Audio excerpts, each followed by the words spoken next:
The first time I unlocked the front door, the house exhaled. It wasn't the kind of place that creaked with age or sighed from old pipes. No, it breathed. The air smelled of lavender polish and applewood, of the faint trace of my grandmother Eleanor's perfume, still clinging to the curtains. That 12 years of sunlight spilled through the bay window like it had been waiting for me all along. For a moment, I didn't move. I stood in the doorway clutching the brass key, as if it were still fragile, as if the whole inheritance might vanish if I dared to believe it was mine, because nothing had ever been mine before. The world saw my family as perfect. Robert and Linda Irving, pillars of our neighborhood, generous with bake sales and charity galas. My sister Melissa, their darling, a smile like a spotlight, the kind of girl who never waited in line, never carried blame. And then there was me, Sarah, the quiet one, the one who got good grades without anyone noticing, the one who didn't need much. It sounds like a small thing, doesn't it? Not needing much. But that phrase was a prison. When Melissa wanted ballet lessons, my parents remortgaged the car. When I asked to join the debate team, Dad cleared his throat and said, "Sweetheart, we can't justify the expense." When Melissa failed a class in college, tutors appeared overnight. When I graduated summa cum laude, my parents texted a thumbs-up emoji. And yet, when Grandma Eleanor passed away, she saw me, in her will. She left me the house. The 3-story Victorian on Maple Street with a wraparound porch and a garden that never stopped blooming. Not the family, not to be shared, just my name, Sarah Irving. I walked inside that first day like a trespasser, half expecting someone to yank the key from my hand. The kitchen still held her copper pots, polished and hanging in rows. The back garden, visible through the window, was alive with roses and wild mint that had survived years of California drought. My chest tightened as I stepped further, each creak of the floorboards carrying her presence. "This is yours now," I whispered aloud, as if saying it might convince me. But before the echo faded, my phone buzzed.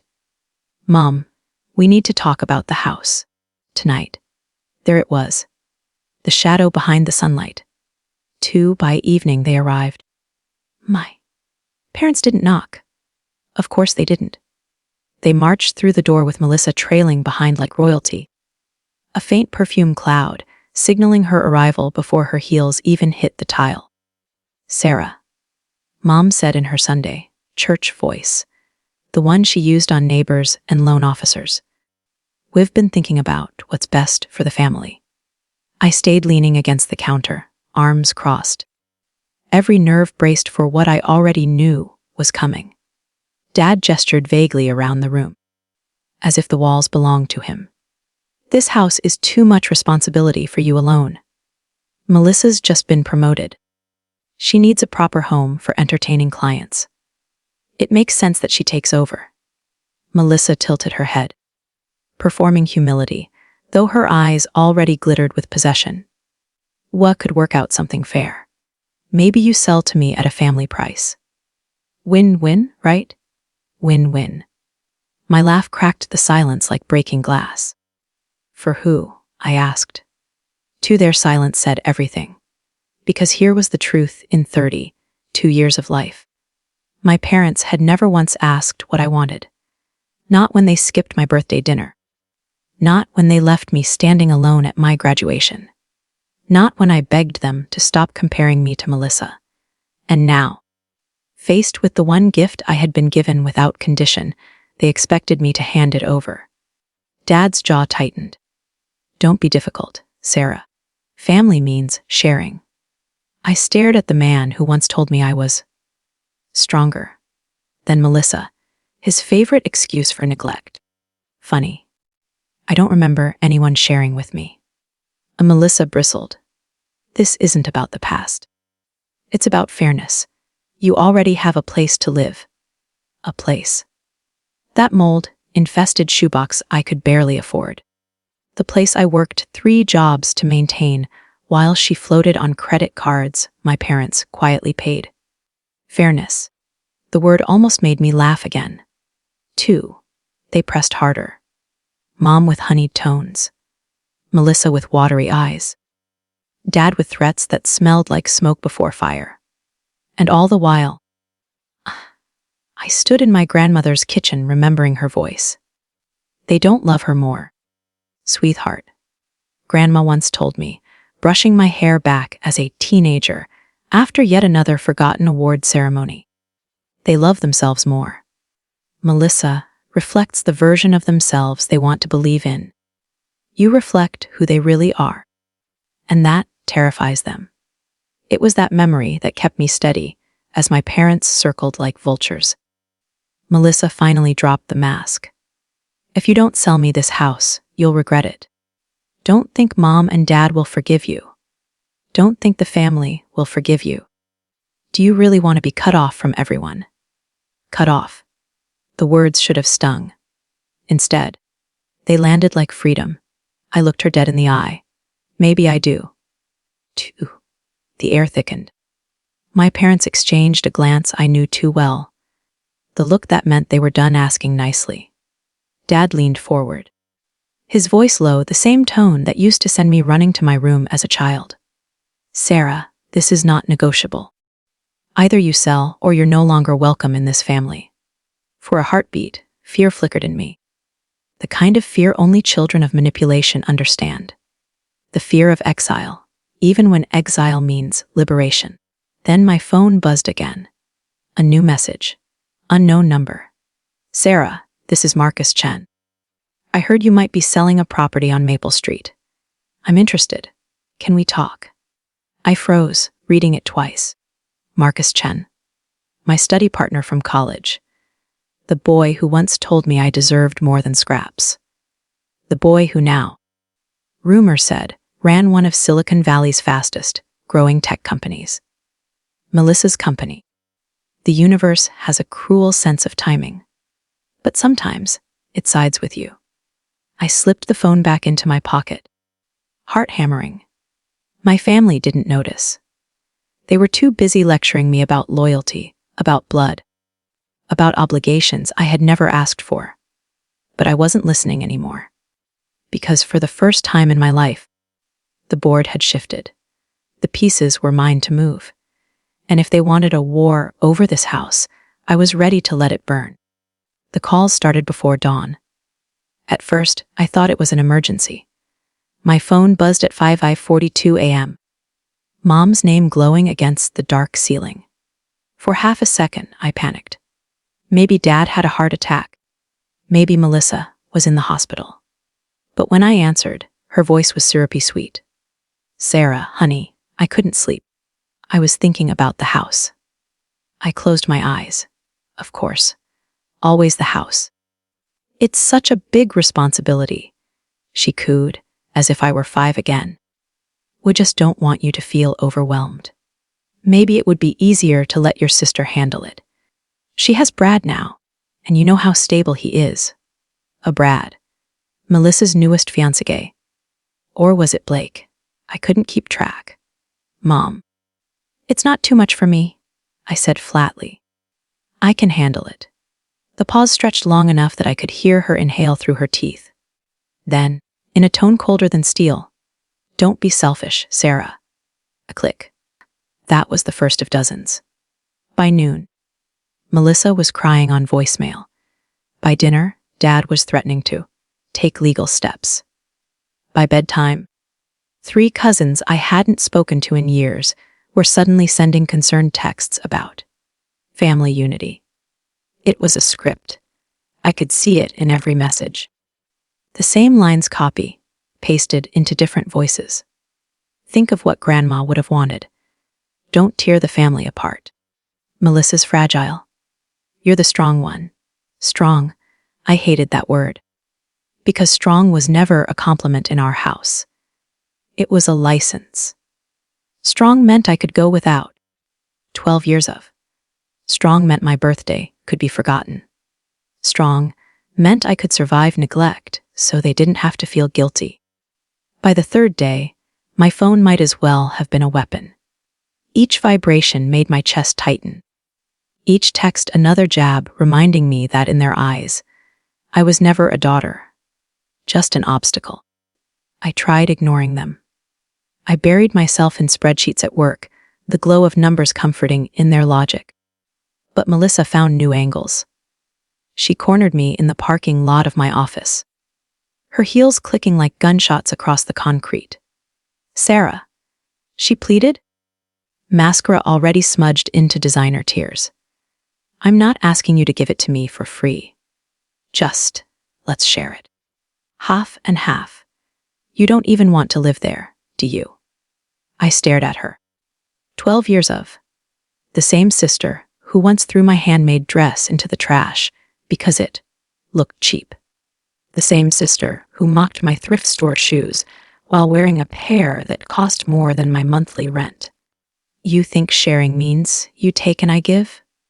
I said quietly. "That's not sharing. That's theft with extra steps." Her mouth twisted. "God, why are you always so bitter? Grandma spoiled you, and now you're punishing me for it." A spoiled. The word nearly made me laugh. 2 nights were worse. Alone, in the house, the silence hummed with memory. I'd walk the halls, where Grandma used to shuffle in her slippers. Her voice echoing through time. "Take what's yours, Sarah. Don't let them decide your worth." But the weight of their voices pressed harder. Every ding of a text was another brick on my chest. Years of. Every voicemail was another knife, carving me back into the scapegoat they'd raised. I started to wonder. Maybe they were right. Maybe keeping the house would only isolate me. Years of. Maybe I'd regret losing the last thread that tied me to this family, broken as it was. And then the letter arrived. It was in Grandma's handwriting. Slanted, careful, lavender ink. My name across the front in the same loops she used when labeling her cookie tins. Inside was just one line, written years ago but meant for me now. "Sarah, 12 years of.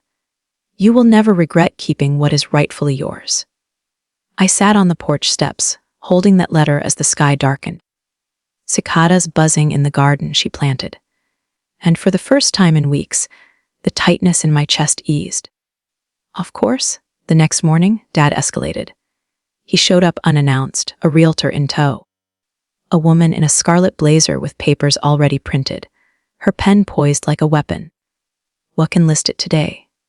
she chirped, walking through the living room as if she owned it. "Hot market." Cash buyers lined up. I blocked the doorway. I never agreed to sell. A Dad's face reddened, the vein in his temple pulsing. "Stop this nonsense. You're making a fool of yourself. Sign the papers." The realtor slid them across the dining table. Melissa dabbed her eyes in the corner, whispering rehearsed lines about fairness, about family, about how she needed this more. Mom folded her arms. "We raised you better than this, Sarah." "No," I said softly, the word surprising even me. "You raised me to believe I didn't matter." But Grandma didn't. For the first time, they looked startled. That night, alone in the quiet, I felt the fear again. What if they really did disown me? What if I ended up completely alone? Then my phone buzzed. A new number. "Sarah, this is Marcus Chen. I heard you might be selling a property on Maple Street. I'm interested. Can we talk?" My hands trembled. Marcus. I hadn't spoken to him in a decade. Back in college, he was the one who sat with me in the library when no one else did. The one who told me my ideas weren't boring, just practical, and practical built empires. Now, he was CEO of the very company where Melissa had just been promoted. The irony was so sharp it made me laugh. The sound startling in the empty kitchen. Maybe the universe did play favorites. Maybe, just this once, it had chosen me. When Melissa called the next morning, voice ragged from another night of tears, I let it go to voicemail. Instead, I typed back to Marcus, yes. Let's talk. But it needs to stay confidential for now. His reply came instantly. Understood. You call the shots this time. For the first time in my life, someone had put me in charge. And for the first time, I realized maybe I was strong after all, but not in the way they meant. 12 years of. Not the kind of strong that meant going without, or being invisible, or carrying the weight for everyone else. This was a different strength, the kind that chooses itself. And the more they pushed, the stronger I felt. Attorney Mill's conference room was too warm. The kind of warmth that made sweat gather at your temples. No matter how still you sat. I kept my hands flat on the polished mahogany table, willing them not to shake. Across from me, my parents sat shoulder to shoulder like prosecutors, their faces locked in identical masks of resolve. Melissa perched between them, a box of tissues already at her side, her eyes red in anticipation rather than need. 12 years of. The realtor in the scarlet blazer hovered behind, clutching a clipboard like it was a weapon. They hadn't invited me here for a conversation. They'd come for a verdict. Dad leaned forward, his voice clipped and sharp. Sarah, this charade ends today. Either you agree to sell the house and split the proceeds, or you're out of this family for good. The words landed like a hammer. Not because I hadn't expected them. I had, a dozen times over, but because of how casually he said them. 12 years of, as though disowning a daughter was no different than canceling a magazine subscription. I looked at Mom, searching for something softer, but her gaze was colder than the glass of water at her elbow. Don't force our hand. Sarah, you know what's right. Melissa sniffled on cue. I just don't understand why you're doing this. We're supposed to be sisters. Her words sliced deeper than she intended. Supposed to be. As if the blood between us had ever been enough to bind. Attorney Mills cleared her throat. Mr. and Mrs. Irving, let's remember this meeting is about discussing options, not issuing threats. Threats. Dad barked. This is reality. My daughter doesn't understand her place. She's always been ungrateful. Ungrateful. The word I'd heard 1,000 times. When I asked for help with tuition. When I begged them to attend one of my award ceremonies. When I questioned why Melissa's mistakes deserved more compassion than my achievements. Ungrateful. Because I wanted to be seen. 2. I opened my mouth to speak, but my phone buzzed in my pocket. I slid it out beneath the table. Marcus Chen contract drafted. Signed on my end. Ready whenever you are. My heart thudded. They thought I was cornered. They thought they'd stripped me of choices. And yet here, in my hand, was proof that the board wasn't theirs to control anymore. I slipped the phone back into my pocket, forcing my face into neutrality. Grandma's voice whispered in my memory. Never let them see your next move until it's too late. 2.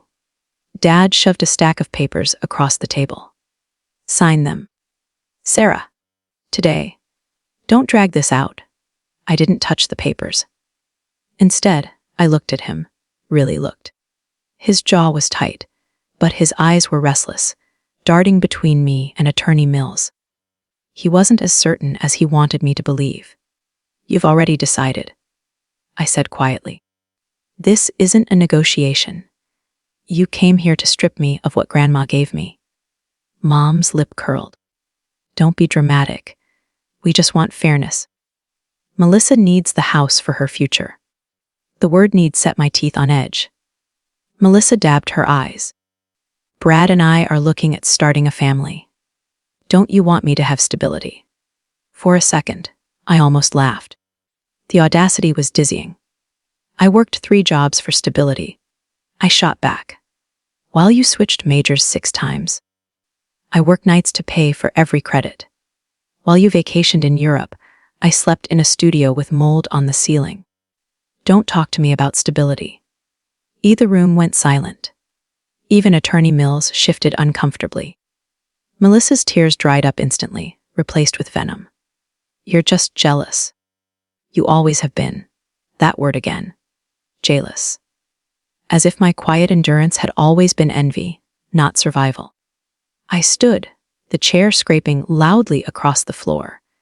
My pulse pounded, but my voice was steady. You want the house, I said. Fine. Let's go see it. Tight confusion flickered across their faces. Mom frowned. What do you mean? Let's see what you're fighting so hard to take, I said, slipping my phone back into my pocket where Marcus's message pulsed like a secret weapon. Dad's eyes narrowed. What game are you playing? No games, I said. Just truth. Ugh. The drive to Maple Street was suffocating. I led the way, my parents' car close behind, the realtor's SUV following like a hearse. I caught glimpses of their faces in my rearview mirror. Melissa rehearsing indignation, Dad's jaw clamped in fury, Mom already strategizing the next angle of attack. My phone rang through the car speakers. Are you sure about this? Marcus's voice, calm and even, carried across the line. They want to see the house, I said. They're about to get their wish. The paperwork is already filed. He reminded me. The deed's in my name. There's no going back. I know. I whispered, eyes fixed on the road ahead. That's the point. When we turned onto Maple Street, my breath caught. There it was. The Victorian with its wraparound porch, its garden bursting with color. But parked in the driveway was a gleaming white Tesla. Melissa gasped audibly in the car behind me. That's, her voice cracked even muffled through glass. That's my CEO's car. I parked at the curb, stepped out, and let the silence work. Mom squinted at the Tesla, confusion rippling across her face. Dad's expression had already shifted to rage. Whose car is that? Mom demanded. Melissa's voice was barely a whisper now. That's Marcus Chen's car. I walked up the steps with a key I knew no longer worked. My hands steady for the first time in weeks. The door swung open before I reached it. Marcus stood there. Casual but undeniable, authority radiating from the ease of his stance. Sarah, he said warmly, then turned to the crowd gathering behind me. Perfect timing. Melissa froze. Her skin went pale. Mom's voice rose, shrill. Someone explain what's happening. Marcus's smile was professional. There's been a change in ownership. This property now belongs to my company. The silence that followed was almost beautiful. Dad sputtered. That's impossible. This house belongs to Sarah. Belonged. Attorney Mills corrected calmly, pulling a folder from her bag. The sale was finalized 3 days ago. Clean, above, market offer. Legal in every respect. Melissa swayed on her heels, her hand tightening around her tissue box like a lifeline. You sold it, she whispered, her voice breaking. To my boss. I met her eyes and didn't flinch. You wanted me to sell. I did. The neighbors had begun to gather by then, drawn by raised voices and the gleaming Tesla. Phones came out. Whispers rippled down the street. Mom's voice cracked with fury. You can't do this. We're your family. Marcus's tone hardened. Actually, she could. And she did. It was her decision, her property. Melissa's tears returned, but this time there was no performance in them. Only fear. Fear of the consequences. Mr. Chen, she stammered. Please, this is my career. Your career will be fine, Marcus said evenly. As long as professional boundaries are respected. The warning was clear. 2. For the first time in my life, I wasn't the one trapped. I wasn't the one begging for scraps. I was the one with the key, even if it no longer fit the lock. 12 years of, as I stood there on the porch of the house that had always been mine in spirit, watching my family's faces crumble under the weight of their own entitlement. Years of, I realized something that made me feel lighter than I'd ever felt before. They could disown me. They could smear my name. They could rage and curse and call me ungrateful. But for once, they couldn't take from me. By the time Marcus finished speaking, 3 more neighbors had wandered over. Mrs. Kim from next door held her phone like a news reporter. Mr. Years of.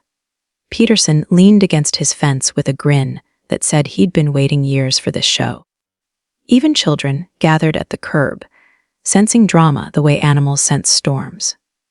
And there I stood, not as the scapegoat anymore, but as the center of a spectacle. Melissa looked like she might collapse. Her mascara ran in black streaks, and the tissue box dangled from her hand like a white flag she didn't know how to wave. Mom pressed her palm against Melissa's back, but her eyes were locked on me with a fury sharp enough to cut glass. Dad's face had turned the shade of wine gone sour. "You think this is clever?" He hissed at me. "Selling to him. To your sister's employer?" I steadied myself. "I think it's legal." That single word, legal, seemed to sting more than any insult. Marcus stepped forward, calm and composed, his presence filling the porch. "Mr. Irving, let me make this clear. Sarah acted within her rights. I paid above market value. Every document is notarized and filed with the county. This conversation is over." But of course, it wasn't. Mom's voice rose, shrill and desperate. "You planned this together? You've always been manipulative, Sarah. Turning people against us, filling their heads with lies." It was an accusation I knew too well. When I was a child, manipulative meant I dared to ask for fairness. When I was a teenager, it meant I told Grandma about the forgotten birthdays. Now, it was because I'd outplayed them at their own game.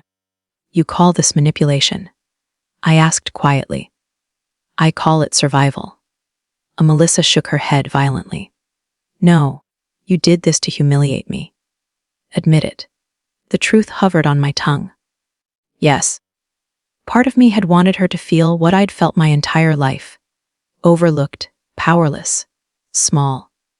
But another part of me, the part Grandma raised, knew it wasn't about humiliation. It was about finally choosing myself. "I did this to protect what was mine," I said instead. The realtor in the scarlet blazer tried to interject, her voice brittle. "Mr. Chen, perhaps we can discuss alternative arrangements." "My clients." "Your clients?" Marcus cut her off. "This isn't your listing. There are no clients. There is no deal. The house is mine." The realtor flushed and backed away. Realizing she'd wandered into a family war she couldn't spin her way out of. She slipped into her SUV and drove off without another word. The neighbors chuckled softly, like an audience catching the rhythm of a farce. 2. That was when Dad snapped. He stepped forward, his fingers stabbing the air between us. "You think you've won. You think one clever trick erases decades of disrespect. We'll contest this.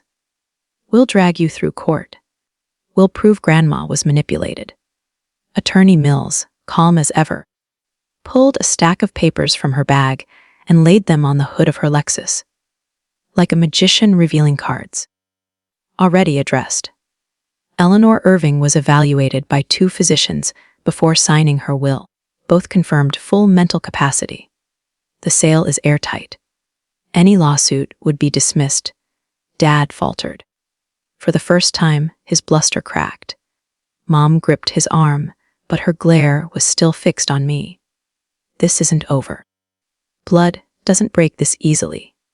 My hands trembled, but I forced myself to meet her gaze. "Blood is the only thing you ever gave me, and it was never enough." The crowd shifted. The neighbors were whispering now, trading pieces of family history like puzzle fragments. I caught Mrs. Kim murmuring, "Eleanor always said Sarah was the strong one." Mr. Peterson nodded in agreement. Melissa's eyes widened as if the whole street had betrayed her. "Stop looking at us!" she shouted at the neighbors, her voice cracking. "This is private!" But it wasn't private anymore. It never had been. My family had always performed for an audience. Charity events, Facebook posts, holiday newsletters filled with Melissa's triumphs. Only now, the script had flipped, and they hated it. Ooh, Marcus's phone buzzed. He glanced at it. 12 years of. Then looked back at Melissa with the kind of professional detachment that was colder than cruelty. "The moving team is on the way," he said. "We'll need the driveway clear." Melissa's mouth dropped open. "Moving team? For what?" "For office furniture," Marcus replied. "This property will serve as our new satellite workspace." The words hit harder than any insult. Melissa's hand flew to her throat. "You're putting the office here, in Grandma's house." "Our house," Marcus corrected, his tone smooth. "And yes, it's an ideal location." The sound Melissa made then wasn't a sob or a scream, but something rawer. An animal caught in a trap it had set for itself. I watched, silent, as the first moving truck pulled onto Maple Street. Neighbors clapped, thinking it was theater, while men in uniforms began unloading desks, chairs, and whiteboards. The sight was surreal. The house where Grandma taught me to bake cookies now becoming the staging ground for corporate innovation. Yet somehow, it didn't feel like a desecration. It felt like transformation. Melissa clutched Mom's arm. "You can't make me work here." "You can't." Marcus raised an eyebrow. "That's your choice, but refusing a work assignment has consequences." The threat was plain. 2. My parents looked from Marcus to me, fury and disbelief mingling into something uglier. "You've ruined her life." Mom spat. I took a breath, steadying myself. "I haven't ruined anything. I sold my house. She still has her job. You still have your golden child. Nothing's changed, except me." A dad stepped close, his voice low, dangerous. "You're done. You're out of this family." For a heartbeat, fear surged again. The old reflex. The child's terror of exile. But then something broke free inside me. I smiled. "Promise." Phew. The words stunned him into silence. Because for the first time in my life, I wasn't begging to stay. I was daring them to let me go. The murmurs of the crowd swelled. The moving truck doors slammed shut, and Marcus gestured toward the porch like a conductor, guiding the next act of a symphony. The stage was set. All that remained was the fall. Neighbors lined the sidewalks now, phones lifted like torches, their faces lit by the glow of a family burning in real time. Years of. The movers carried sleek black desks through Grandma's doorway, their boots thudding against the porch steps, while Marcus stood like a conductor orchestrating the chaos. Melissa's eyes followed every piece of furniture that crossed the threshold. Each chair, each whiteboard, each roll of cable was a nail in the coffin of the life she thought she owned. "This is insanity," she screamed, her voice cracking. "You can't just take my house, my career, It was never yours." I cut in. The words weren't loud, but they sliced through her hysteria like a blade. Her gaze whipped to me, wild and desperate. "You did this to destroy me. Admit it?" I shook my head. "No, Melissa. You destroyed yourself the day you believed everything belonged to you." Dad lunged forward. 12 years of. Grabbing the papers Attorney Mills had spread across the hood of her car. He held them up like evidence in a trial. "This is fraud." "You manipulated her, didn't you?" He jabbed a finger at Marcus. "You took advantage of my daughter." Marcus actually laughed. Not mocking, just incredulous. "Mr. Irving, I paid $800,000 for this property. $20,000 above asking. If that's exploitation, I'd like to be exploited more often." Laughter rippled from the neighbors, low and biting. Dad's face flushed crimson, his authority crumbling in front of the very audience he used to court at neighborhood barbecues. Mom clutched Melissa tighter, but her voice trembled now. "Sarah, how could you do this? After everything we've sacrificed for you." I felt my chest tighten, then loosen all at once. "What did you sacrifice? You forgot birthdays. You ignored graduations. You gave Melissa everything. And called me independent, to excuse the neglect. The only sacrifice here was me." The words hit her like a slap. She recoiled, but didn't let go of Melissa. Two. Then Marcus delivered the blow they couldn't recover from. "This property isn't just an investment," he announced, his voice carrying down the block. "It's our new satellite office. And Melissa, your department will be stationed here. In fact," he gestured to the front room where Grandma once sat with her tea, "that bay window space has been designated as your office."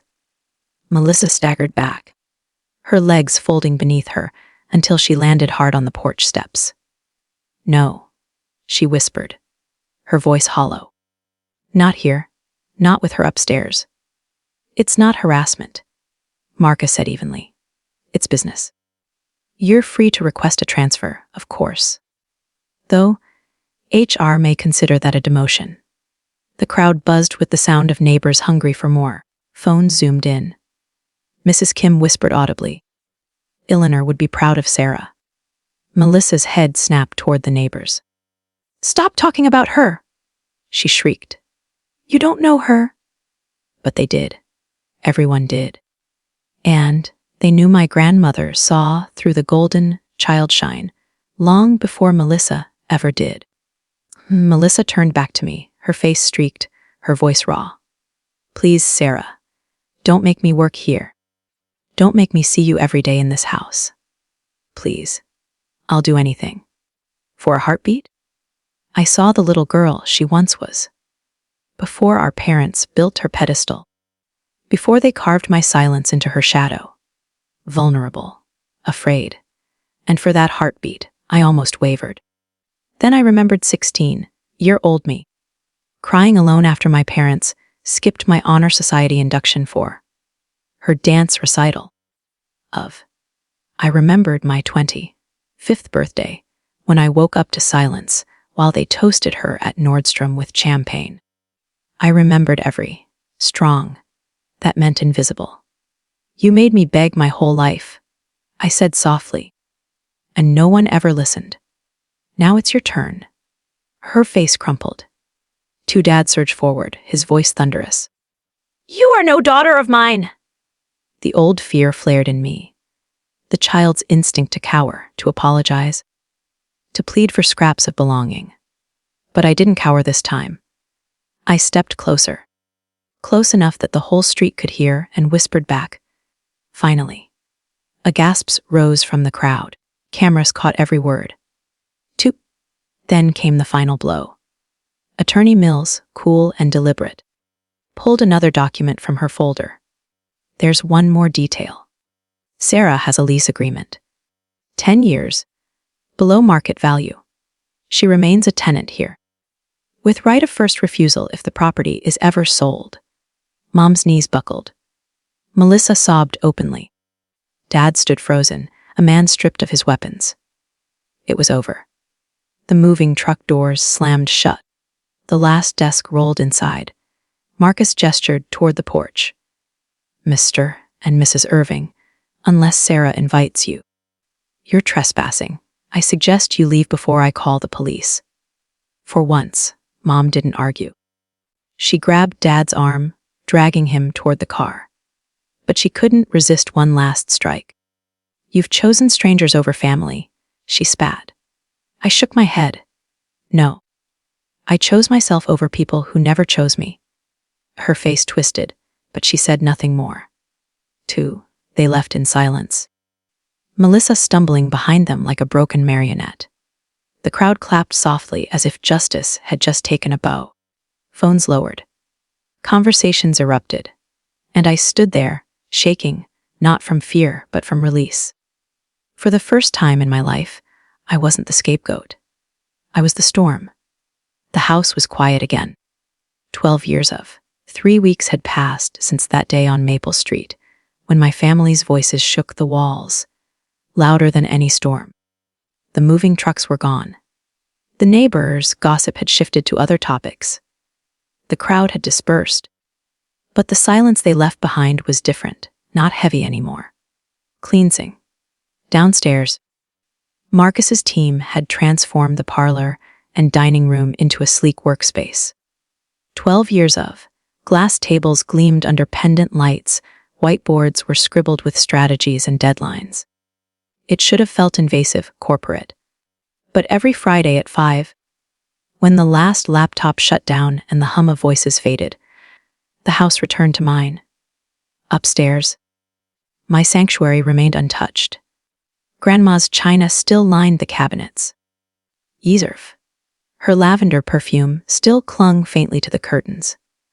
And every night, when I curled up in her old reading chair, I felt her presence the way roots feel the rain. Unseen, but sustaining. Melissa arrived every morning at exactly 9. She parked in the driveway with military precision, never early, never late. She'd step out of her car, adjust her blazer, and march past the porch without a word. The neighbors noticed her silence. Whispers followed her like shadows. At first, I waved from the upstairs window just to watch her flinch. But after a while, even that lost its thrill. I wasn't here to haunt her. I was here to heal myself. Still, I couldn't help overhearing through the vents. Her voice in meetings was different now. Brittle, uncertain. She stumbled through presentations, grasped for ideas that once came easily. Without the cushion of our parents' endless praise, she was just another employee under scrutiny. One evening, I heard Marcus on the phone downstairs, his voice steady but firm. Performance matters more than pedigree. If she can't meet expectations, she won't last. I leaned against the wall, my heart pounding. It wasn't gloating I felt. It was something heavier. The grief of watching a golden child realize her crown was paper. Then came the call. Mom's voice, sharp even in defeat. Your sister lost her job today. The words hung between us like smoke. I'm sorry to hear that, I said honestly. Because despite everything, I took no joy in Melissa's collapse. This is your fault. Mom snapped. The stress of working in that house, seeing you every day. You poisoned her. No, Mom, I said quietly. She failed because she was never taught to stand on her own. She hung up without another word. 12 years of. And I sat there in the kitchen, staring at Grandma's old apron still hanging on its hook, realizing that even in her absence, Grandma had been the only one who ever taught me how to survive. Later that week, while sorting through closets I hadn't touched yet, I found a box tucked behind winter coats. Inside were envelopes, each one addressed to me. Grandma's handwriting. Careful, looping, lavender ink. I opened one at random. My dearest Sarah, I watch them dim your light, and it breaks my heart. But I see the fire in you they're trying to extinguish. It isn't gone, just hidden. 12 years of. One day you'll have the chance to let it burn bright. When that day comes, don't hesitate. Don't feel guilty. Take what's yours and build the life you deserve. All my love, Grandma. Oh, tears blurred the words until they shimmered. She had seen this moment years before it arrived. She had planted me like a seed in soil she knew would one day bear fruit. 2. The family fractured completely after Melissa's termination. Thanksgiving passed without a word. Christmas, too. The group chat buzzed with cousins picking sides, but no one dared tag me anymore. Mom posted on Facebook about betrayal. Years of. About cruel daughters who valued money over love. But neighbors remembered differently. They'd watched the confrontation on Maple Street. They'd whispered truths long kept behind curtains. Mrs. Kim said it best when she visited one morning with tea. For years, We watched them parade Melissa like a prize while you walked behind unnoticed. Eleanor told us the truth. She told us you were the one who'd endure. I realized then that my family's neglect had never been invisible. People saw. They just stayed silent. And now, silence had broken in my favor. Spring arrived. The garden burst into color. Roses climbing the trellis. Wild mint pushing between stones. I knelt in the soil with my hands deep in dirt, planting the last of Grandma's bulbs. The house hummed quietly behind me. Empty for the weekend. Mine alone again. As I pressed each bulb into the soil, I thought about roots. About how they grow unseen, weaving strength beneath the surface. About how Grandma had been my root, anchoring me when storms threatened to tear me apart. And about how, at last, I had planted roots of my own. Melissa texted me once more. You won. Happy now? I stared at the words for a long time. Finally, I typed back, I didn't win. I'm free. There's a difference. I never heard from her again. Months passed. My savings grew. My consulting work flourished. For the first time.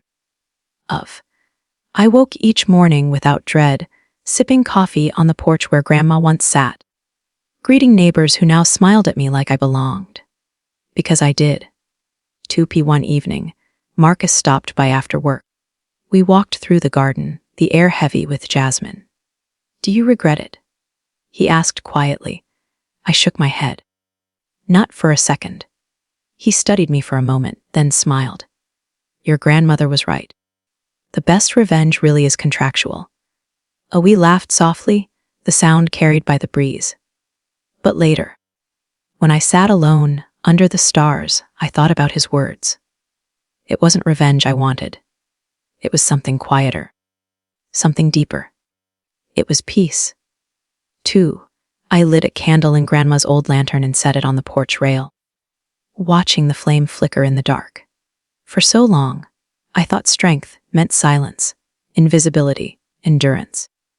But true strength had been something else entirely, claiming my place, my worth, my future. The neighbors' voices drifted through the night. Laughter. Children's footsteps. The hum of life moving on. And in that moment, I knew the truth. Family isn't who shares your blood.